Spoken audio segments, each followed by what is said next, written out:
Congratulations on being here this morning. You are bucking the trend. Years back, a sociologist named Robert Putnam came to Washington University, and he wrote a book about the decline of community engagement in America. His book was called Bowling Alone.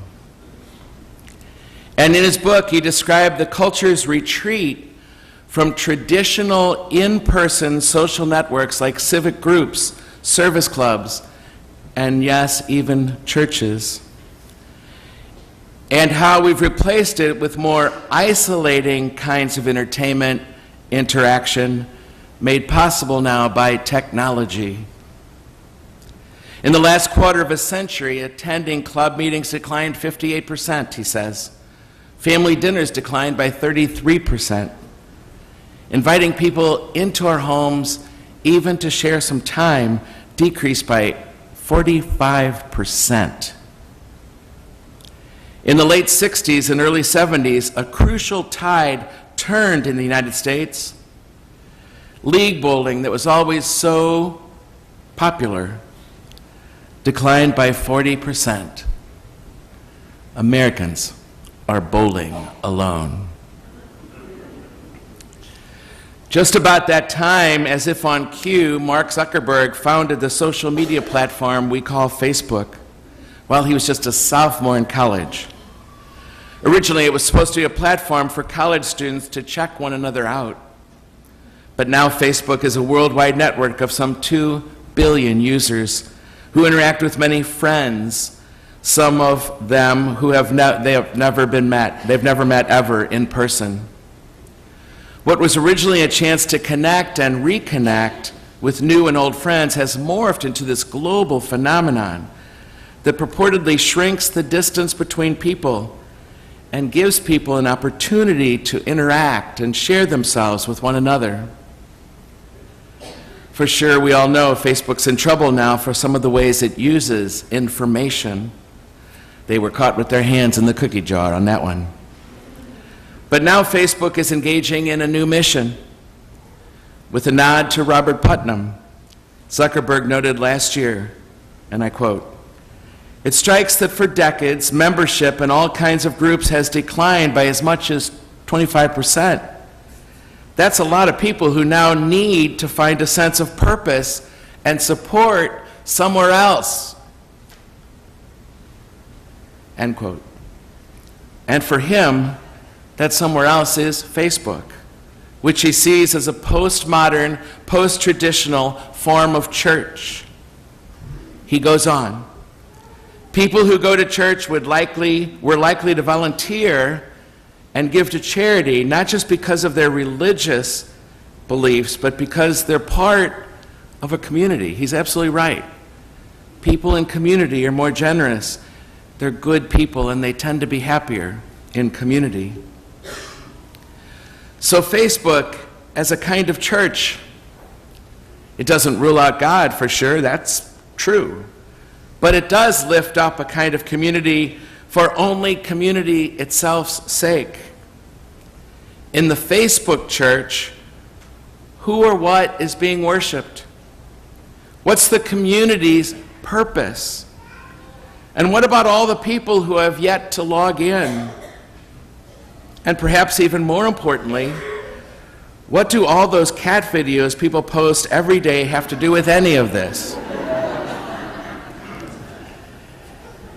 Comparing a virtual church of billions of isolated individuals tapping on keyboards to the real thing will cost most church folks a smile and perhaps even a laugh. But we have to ask some really important questions, you and I. What is the church missing? What are we not doing that could allow Facebook and millions of others to want to substitute wading through political ramps and vacation selfies for real interaction with living, breathing, worshiping communities? How has the church allowed the bowling alone theory to become a reality? And I mean living, breathing, worshiping communities. In the gospel, that's the very word they use. When Jesus came into their gathering behind closed doors, the first thing he did was he breathed on them, as if to say, I'm real. I'm really here. But how has the church allowed the bowling alone theory to become a reality for its own people? I'd suggest to you that for the answer, we need to reach back to the church at its roots. And there's no better place to start than the reading you just heard from Acts of the Apostles, the first reading this morning that we have in front of us.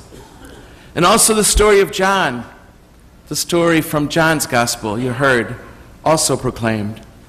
They're connected, you know. They're truly connected. Because the truth is almost nobody worships, evangelizes, or bowls alone ever in this book. And all the interaction in this book is face to face. It's experiencing faces.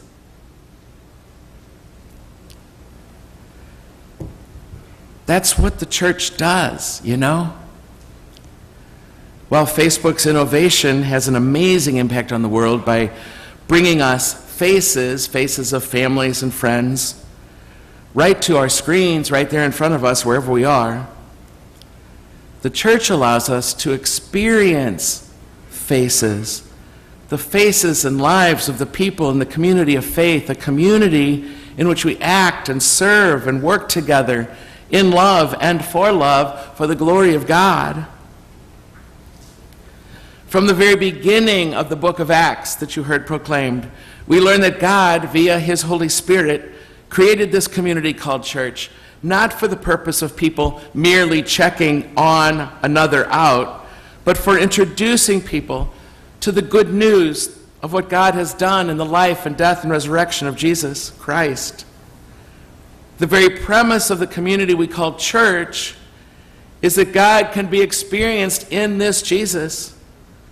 And it is not settled for sharing a meme or posting a manifesto. Jesus would form a real human community of disciples, complete with all its quirks and flaws, and train them how to interact with each other in order to bring them into the kingdom of God, a whole new level of consciousness together. What has been our purpose from the beginning as a real-life human community and continues to be incarnate right here in this local incarnation of the universal church that is the Catholic Student Center at Washington University. Because of that community platform, the church grew in leaps and bounds by thousands, by millions now. Immediately, this community began connecting in person around tables, in their homes, in the temple, and by sharing their goods with one another. Listen again to that first reading from Acts of the Apostles describing the early church. The community of believers was of one heart and mind. No one claimed that any of his possessions was only his, but they held everything in common. With great power, the apostles bore witness to the resurrection of Jesus, and great favor was accorded them all. There was no needy person among them. For those who owned property or houses would sell them, bring the proceeds of the sale, and put them at the feet of the apostles, and they were distributed by the apostles to each according to their need. Wow. And in the gospel you heard, it indicates clearly that Thomas had disconnected himself from community. Thomas absented himself from his community, his fellow disciples. In his fear, perhaps because they scattered so quickly after Jesus' execution, Thomas was bowling alone. It was not till he was ready to rejoin community and entered into that room with his brothers and sisters in person, in flesh and blood, that he found Christ alive. Not until then. In real life human community where he could experience faces, he could touch him. He could touch them because he could touch them. He could be transparent, and he could trust. Trust, transparent, and touch. That's what happens with real human beings, with real human bodies. And it makes a difference. In real, live human communities, that is the church, we can reach out and touch one another.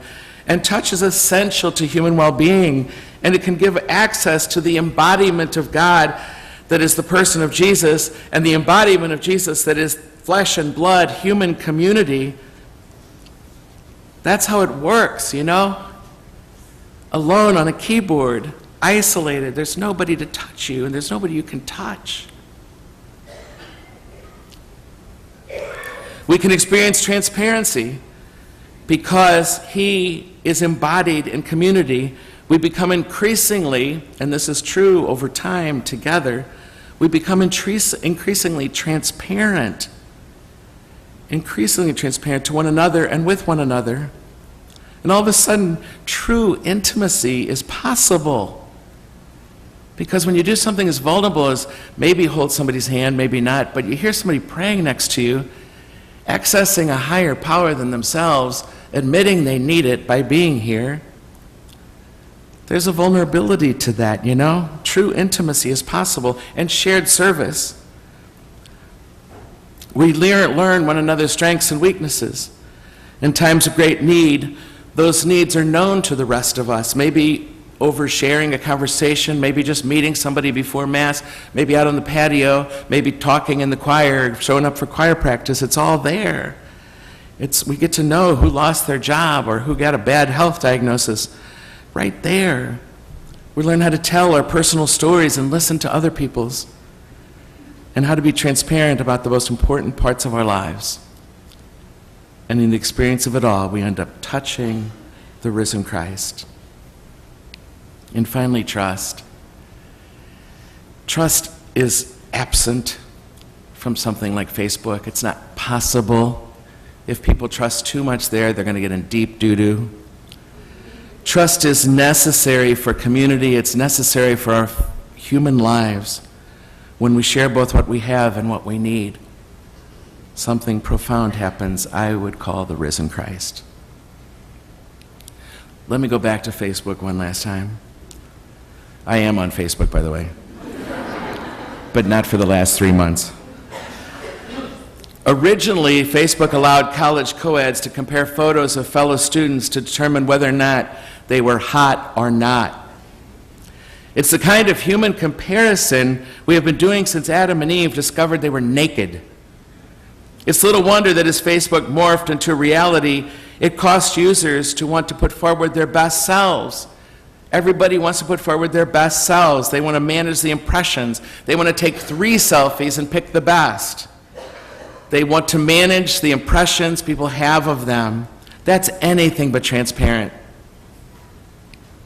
What we see in someone's Facebook profile is precisely what they want us to see and no more. You can't manage that in a body standing next to somebody. Those vacation photos, pictures of new cars, beautiful selfies are all designed in some way to show everyone else that we're doing quite well, thank you very much. For some people, the goal is to attract more friends and receive more likes, and which can even make the most mature adult begin acting like an insecure and self-absorbed 7th grader. My apologies to the 7th graders. There's even evidence that now using Facebook can cause depression, and some will see their life and the lives of their friends present online as being so much better than their own. Why is it that on Facebook, everyone always seems to be on a Caribbean vacation? The church, on the other hand, was designed as a community where people focus more on others than themselves. It was created as a group centered on believing in the God who would save them because they were all in the same situation. They were all broken and in need of strength, of grace. We have no impression to manage here. because we're all really outsiders to the culture, fools, as I talked about on Easter Sunday. We're all outsiders to the culture. We got a lot in common. We have nothing to prove to each other here.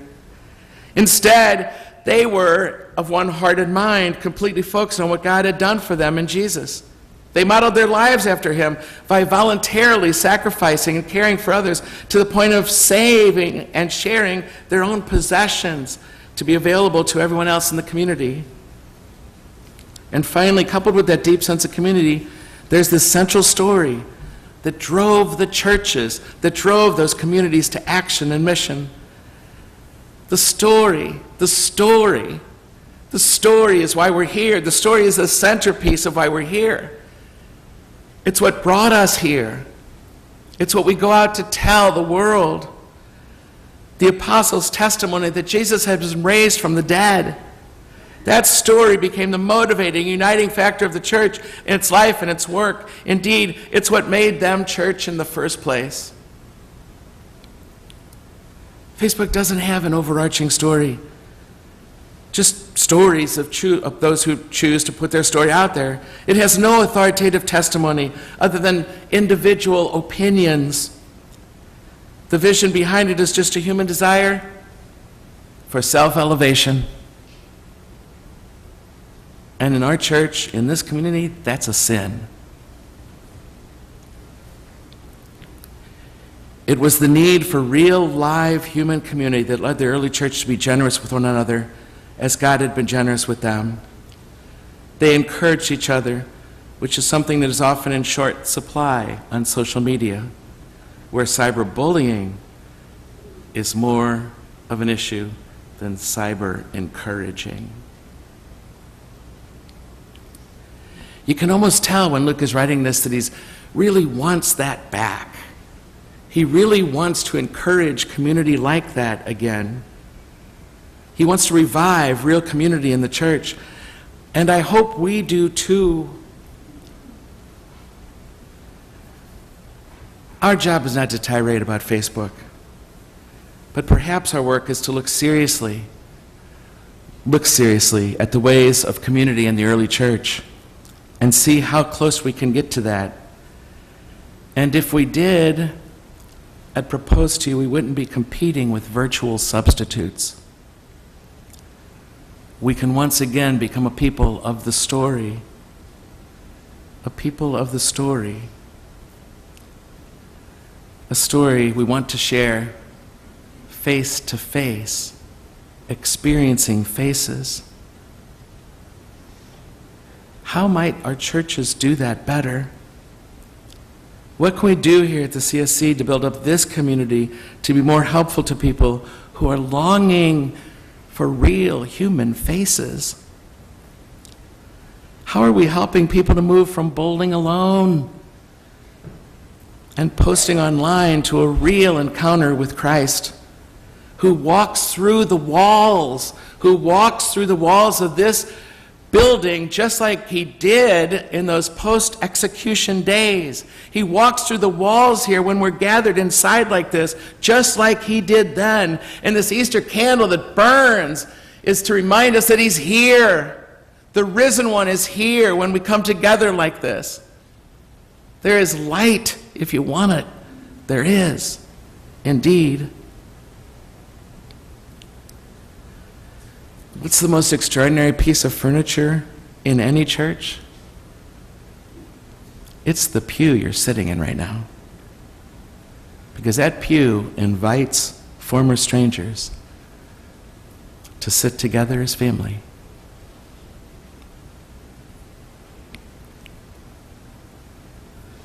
By the way, true story. When I woke up this morning and turned on my cell phone, I had a notification that said Mark Wrighton, the Chancellor of Washington University, wants to befriend me.